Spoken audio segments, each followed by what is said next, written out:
Chapter 6 opens with rubies, whispers of the cosmos, and a breeze, a wise one, blowing us towards something red, radiant, and possibly very real. Welcome back to There's Treasure Inside. Chapter 6, Rubies to Wear. Inspiration is welcome. Let's get to work. Wheel quotes, two authors, two guiding philosophies. Sir Quentin Blake, beloved illustrator of Roald Dahl's worlds, from the BFG to Matilda, gives us this gem. Inspiration is some mysterious blessing which happens when the wheels are turning smoothly. Then Madeline L'Engle, the brilliant mind behind A Wrinkle in Time, tells us, inspiration usually comes during work rather than before it. So what's Collins doing here with these quotes? Why open a treasure hunt clue chapter with two authors, both steeped in children's stories, science, mystery, and imagination? Is he telling us something about his own new children's book? Is it more than bedtime reading? Maybe it's bedtime decoding? And that word, wheels. Wheels turning smoothly. Is that a metaphor for a train, a machine, a cycle? Collins writes, a wise breeze blowing in the direction I need to go. What's a breeze if not a directional hint? A wind that pushes us gently, but deliberately, in the right direction. It reminds us of that classic concept in navigational clues. You're not always running. Sometimes you're being guided. Then he turns our attention to rubies. Glowing red described as an inextinguishable flame. A pendant is mentioned, a 3-carat ruby surrounded by moonstone and diamonds. And now things start to heat up. Page 66 lists all 8 planets, plus the sun. That's 9 celestial bodies. Rubies, the flame, are surrounded by moonstone, the moon, and diamonds, stars, constellations. The phrase influence of the cycle is huge here. Are we talking about celestial cycles, the solar system, the lunar calendar? Do we need to order something by size? Let's test it. Planets by size, largest to smallest. Jupiter, Saturn, Uranus, Neptune, Earth, Venus, Mars, Mercury, or gemstones by carat, if we're interpreting the pendant literally, or even locations by size. Parks, towns, rivers. Takeaway. It's all pointing toward a system, a sequence, and maybe even a code hidden in celestial order.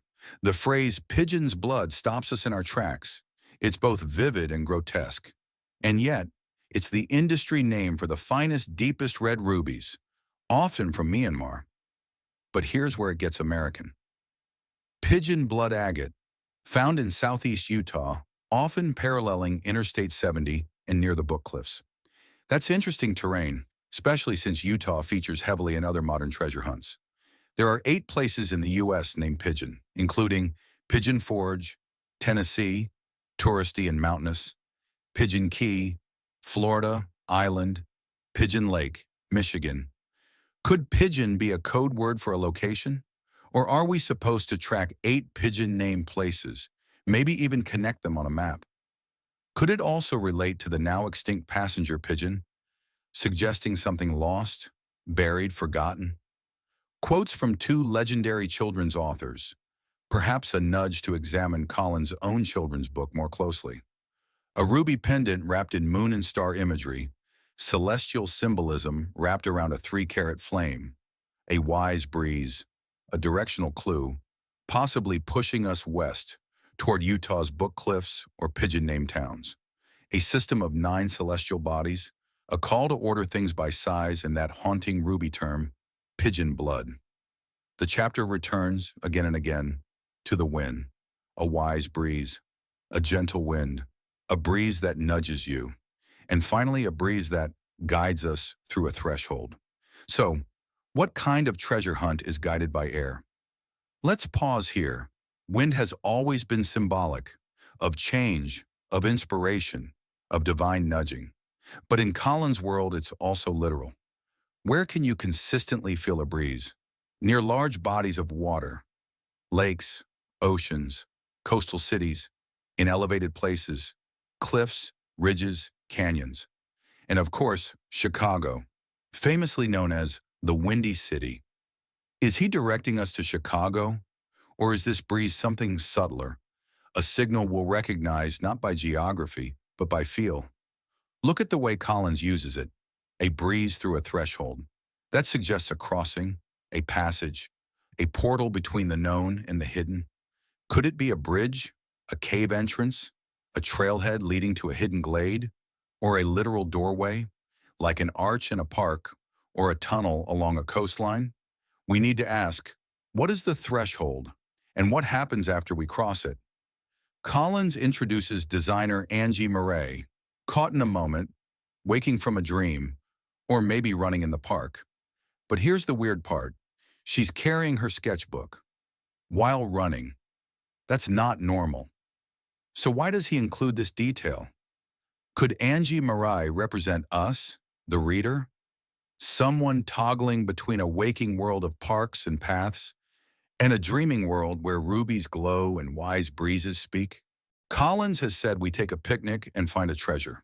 So Angie can go running in a park and we could have a picnic in the same park. What do you think? On page 64, Collins shows us a pendant, a 3-carat ruby encircled by moonstone and diamonds. But look again. That pendant, it's shaped like a rose compass. North, south, east, west. And Collins makes a point to name the page number in text. That's a clue. Why emphasize a page number unless it needs to be noticed?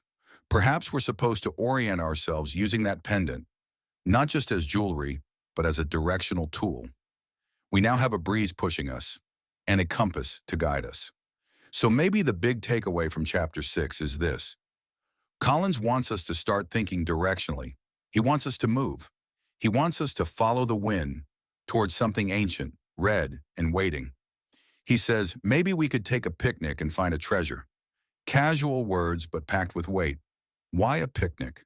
Because picnics happen in parks, preserves, overlooks, places with gentle wind, breezy thresholds, scenic calm, and secret compartments. Real-world application. Look for parks named Breeze, Wind, Whisper, or Compass. Look for compass-themed art or monuments, especially with rubies, stars, or celestial references. Consider cities where wind is a feature. Utah's Book Cliffs, Chicago, or coastal towns with arches or gates. And remember, Collins' treasure could be hiding in a place you'd bring a sketchbook, a blanket, and a sandwich. Chapter 6 isn't just about rubies. It's about inspiration on the move.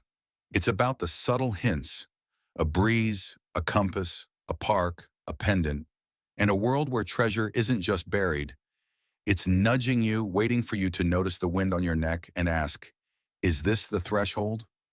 Chapter 6 is chaotic in structure. Here's what Collins crams into just 5 pages. Rubies and the idea of an inextinguishable flame. Burma, Thailand, Egypt, Hindu practices, meditation. Angie Marei and other jewelry designers. A pendant that may also function as a rose compass. Martin Luther King Jr., Gandhi, nonprofits, black churches. Reflections on his father, growing up poor, and wall posters. A picnic, and maybe a sketchbook. Repeated references to gentle wind, breezes, and nudging. That's a lot to squeeze into a single chapter, especially one meant to introduce just one treasure item, the ruby pendant. This is a common literary device in treasure hunts. Bury a real clue inside a flood of distractions. Collins may be using misleading richness, references to Egypt, India, Thailand, but only one actually matters. False trail names, mentioning MLK and Gandhi, might imply symbolic moral direction, or they could just be there to cloud the signal. Metaphoric versus literal confusion. Are breeze, pendant, and threshold literal landmarks, or just poetic? In short, he wants you to be overwhelmed. He wants you to cherry-pick what feels important and build your own theory. That's part of the game.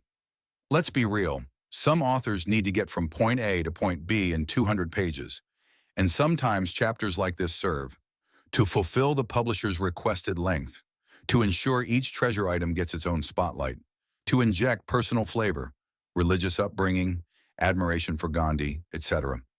In that case, these 5 pages might be a vessel to reveal the ruby, an excuse to talk about jewelry and symbolism, a thematic montage with no real direction, but Even if that's true, that doesn't mean there aren't real clues hiding in the noise. Filler and function often overlap in treasure books. So what should we actually focus on? Pendant that looks like a rose compass. Absolutely visual clue. Directionality, possibly tied to geography or map. Our best strategy moving forward, isolate what repeats. Breeze, nudge, threshold, pendant, page 64. Look for overlap between metaphor and geography. Is there a literal location where you feel a breeze near a compass? Or a park with a spiritual religious threshold? Dig into page 64. That's explicitly pointed out. Is there a coordinate, jewel layout, or planetary alignment embedded? Ignore themes with no echo elsewhere, like posters and childhood memories, unless they tie back to a larger puzzle piece in another chapter. Chapter 6 is likely not just filler, it's camouflage. It's a montage of meaning designed to overwhelm the reader and hide a needle in a haystack. But with your eye for oddities, like the sketchbook while running, the emphasized page number, and repeated references to wind, you're on the right track. So, what did we just experience?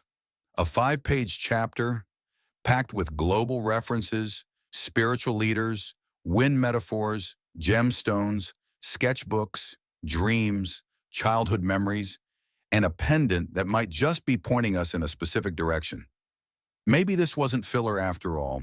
Maybe Chapter 6 is a smokescreen, hiding something red and radiant in plain sight. We have a compass, a breeze, a threshold, and a mention of page 64 that feels deliberate. And what if the real question isn't, what is the treasure, but where do you feel the breeze? Where does the wind nudge you gently across that invisible line, from ordinary to hidden? Maybe it's a park bench in Chicago, maybe it's a cliffside breeze in Utah, or maybe it's somewhere you once visited with your own sketchbook, picnic basket, and a gut feeling. If you've got a lead, a location, a breeze, a theory, drop it in the comments. And if you're holding the book, turn back to page 64. Look again, because the next clue, it might not be in the words. It might be what's just barely visible beneath them. See you in Chapter 7.